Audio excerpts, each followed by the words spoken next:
মুরগির কল্যা করতে আছে আইয়েন আইয়েন মুরগির কল্যা করতে আছে মুরগির কল্যা করতে আছে ঠ্যাং আছে টোড়া আছে মাথা আছে আইয়েন ওরে সেলিম কাকা না ইল্লে তো কই এলাকার মধ্যে এত রাতামূলক গেল কই কাকা টাস্কি মারিয়েন না রাতামূলক কুকুরুত কই চিল্লাই চিল্লে বুঝি এগুলো রে গাড়িছি পাট বিক্রি করি লরেন কাকা কিল্লে উল্টা পাল্টা বকি মাথার মেজাজ গরম করো কি উল্টা পাল্টা বকি এটা এলাকার ভিতরে যে 3 মাস হয় নাই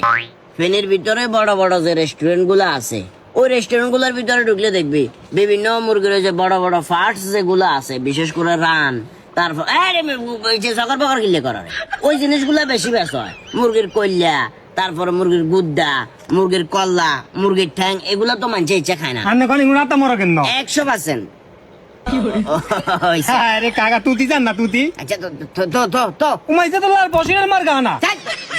বেড়া হন বাদে যায় এখানে মূলত হোটেলেরও কিছু আছে আর এলাকার কিছু রাতামরক যেগুলো আর কুকুরুত কই ডাকতো সেগুন কিছুরও সিস্টেম করে গোলা লাইছি কত ব্যবসা আপনি করলেন কত ব্যবসা বিদেশে গেলেন দালালি করলেন সুদের ব্যবসা করলেন এরপরে মসজিদের মাইক চুরি করলেন কত কিছু করলেন কাকা ফাইনালি বুঝি আই গরুর মাংস ঠ্যাং টুং ইচ্ছে মার মরগের না ঠ্যাং টুং করলে দেখান বেছেন আমদানি হইব কাকা ব্যবসা হালাল জিনিস আর কত হইলো বাবুরে আর শুনছি কম ওই কারণে